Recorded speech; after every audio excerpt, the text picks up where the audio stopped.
네, 안녕하세요. 오늘도 반문가입니다. 제가 첫 동영상으로 실손에 대해서 찍는 이유는 저희 나라 사람들이 실손 하나는 무조건 있어야 된다고 하면서 실손이 어떤 의미인지 또 실손을 청구하면 얼마가 나오는지 본인 보험이 어떤 건지 잘 모르는 분들이 많아요. 거의 제가 봤을 때 10명 중에 한 6명은 되지 않나 싶은데 왜 이렇게 실손에 대해서 모르는지 안타까운 마음에 제가 조금이라도 도움이 되고자 이 강의를 준비하게 되었고요. 이제 곧 4세대 실손이 나와요. 그래서 이제 4세대 실손이 개정된다 함은 지금까지 있던 이 실손은 판매가 중단이 되고 새로운 상품으로만 가입을 할 수 있게 되는 거거든요. 그래서 혹시 실비가 없는 분들일 경우에 그리고 너무 예전 상품이어서 보험료가 너무 많이 오른 분들은 착한 실손, 뭐 지금 1704 이후에 실손에 대해서도 한번 생각해 보시길 바라고 일단 실손이 무엇이냐를 먼저 알려드리자면 실비는 실제 발생한 손해를 보상하는 의료비예요. 그러니까 내가 병원에 가서 실제 납부한 돈에 대해서 보상을 받는다는 얘기예요. 그러니까 간단하게만 먼저 말씀을 드릴게요. 제가 이 강의를 준비를 하게 되면서 실손보험을 한번 쳐봤어요. 이 실손보험을 한번 쳐봤더니 실손보험이랑 실비랑 다른 건가요? 라는 이런 질문 해주시는 사람들도 있는 거죠. 우리가 잘 모르니까 뭐 설계사분들도 아 그래요 실손 하나씩 있어야 돼요 라고 하면서 구체적으로 얼마예요 이 상품은 뭐 90, 80, 뭐 3대 특약이에요 뭐 이런 말을 전혀 안 해주신단 말이에요. 그리고 보험을 청구하고 나서 실망을 하죠. 아 내가 이렇게 기대를 했는데 내가 받는 돈은 고작 이것뿐이라니 뭐 이런 생각을 하게 되는 이유가 존재를 하고 이제 고객님들의 부담금이 많이 늘었어요. 저도 이제 17년도 4월 이후의 상품이라 뭐 많이 보상은 받지 못하지만 또 생각해보면 엄청 나쁜 보험도 아니라는 생각을 갖고 있게 됐거든요. 저는. 그래서 한번 보자면 이거는 제가 만든 영수증이에요.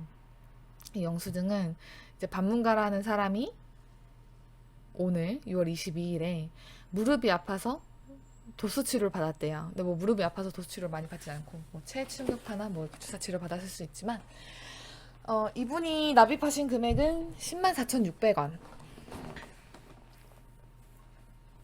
10만 4,600원인데 이제 이 금액을 청구를 하면 보험사에서 일정 고객님의 부담금을 가입한 상품에 맞춰서 정하고 이 고객님 부담금을 제외하고 고객님한테 돈을 드리는 거예요. 그래서 의원이냐 병원이냐 뭐 상급 병원이냐에 따라서 가장 기본적인 본인 부담금이 설정이 되고 그 다음에 또 이제 비율이 선정이 들어가요. 근데 오늘 이거를 알려드리려고 하는 건 아니니까 실손보험은 내가 이 병원에 갔을 때 실제 발생한 이 돈에 대해서 보상을 해주는 상품이다 라는 걸 알고 계시면 되세요. 4세대 실손이 나오게 되는데 지금 시간이 얼마 없거든요. 이랬을 때 우리가 설계사분한테 막 연락을 해서 준비하는 경우도 있겠지만 다이렉트 실손이라는 것도 있어요. 아까 말씀드렸다시피 보험은 실손보험은 다 똑같거든요. 판매하는 약관도 똑같고 판매하는 그 상품의 그 성향도 다 똑같아요. 2번 외래 3대 특약 지금 17년도 4월 이후는 그래서 다이렉트 실손을 들어가서 먼저 보험료 제일 낮은 거를 가입을 하면 돼요. 지금 검색을 해보면 이렇게 다양하게 다 나오고 지금 직업 같은 거를 설정하라고 먼저 나오더라고요. 이랬을 때 직업 같은 경우는 상해 위험 급수에 따라서 나의 보험료가 달라지기 때문에 최대한 지금 신혜성실하게 정확하게 입력을 해주셔야 돼요. 이 부분은 보험료에도 영향을 미치고 나중에 지급할 때도 보험사에서 물고 늘어지면 할 말이 없게 되는 그런 상황이 올 수 있기 때문에 최대한 내 직업에 대해서 성실하게 고지를 해주시면 되세요. 목수랑 가정주부랑 뭐 요리사랑 다 급수가 다르겠죠. 내가 위험한 그 정도가. 그래서 보험료도 보시면 목수일 경우에 12,519원이에요. 똑같은 이 실손 의료비가. 근데 제가 사무원으로 입력을 해봤어요. 사무원일 때는 11,827원이 산출이 돼요.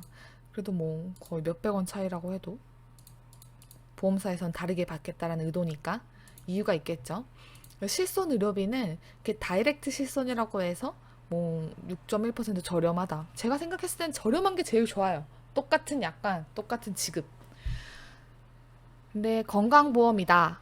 이거 추가가 된 이유는 원래 이렇게 단독 착한 실손이라 그래서 이런 특약 없이 판매를 했었어요. 근데 얘네들이 손해율이 높았는지 다시 이제 건강보험 이런 정액담보를 같이 끼워서 팔게 된 거죠. 정액담보는 아까 실제 손해본 의료비랑은 좀 달라요. 실손은 내가 실제 손해본 의료비, 내가 병원 가서 영수증 냈어, 뭐 돈을 내서 영수증을 받았어요. 이런 실손이 있고, 정액담보는 정해진 액수를 보장받는 특약이라고 생각하시면 돼요. 내가 질병을 입원했을 때 하루 2만 원씩 받을 거야. 그리고 내가 수술했으면 30만 원씩 받을 거야.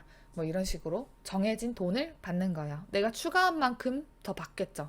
뭐 여기 보험사든 저기 보험사든 뭐 추가를 하면 되는데 납부하는 금액이 커지기 때문에 굳이 여기에서 추가를 할 필요는 없다고 생각을 하고 이렇게 계약 정보들 다 입력을 하면 이제 계약 전 알릴 의무라고 해서 보험사에서 뭐 5년 이내, 3개월 이내 뭐 이런 내용을 물어봐요. 이거는 해당되는 사항에 대해서 입력을 해두시면 되고 보험이 계약 계약 전에 있던, 그러니까 계약 전에 발생한 어떤 나의 질병에 대해서는 보상을 해주지 않아요. 그래서 간편가입 실손이라던가 유병자 실손이 있는 게 좀 건강한 사람들을 받으려고 하는 이유가 있죠. 앞으로 일어날 일에 대해서 보상을 받게끔 되어 있다 보니까. 그래서 만약에 필요하신 분이 있다면 다이렉트로 빨리빨리. 아까 들어가 보니까 이미 지금 업무가 엄청 많이 밀려있다. 뭐 이런 식으로 팝업이 뜨더라고요. 현재 상품 문의와 보험가입 진행건이 매우 많습니다.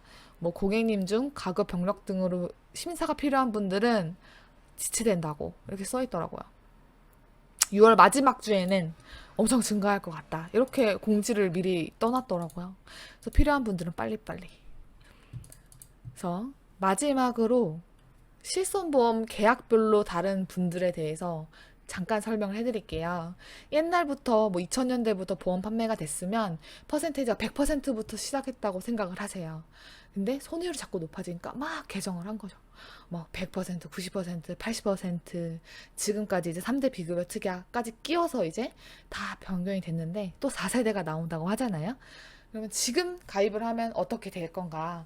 옛날에 가입한 분들은 어떻게 받고 있는가를 살짝만 비교를 하면 같은 영수증으로 다르게 받는 거예요.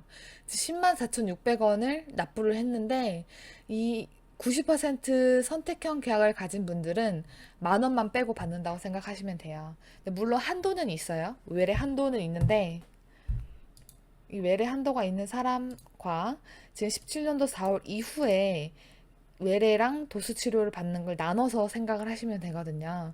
그래서 1번 사람은 94,600원을 받고 2번 사람은 7만 원을 받게 되는 결과가 나와요.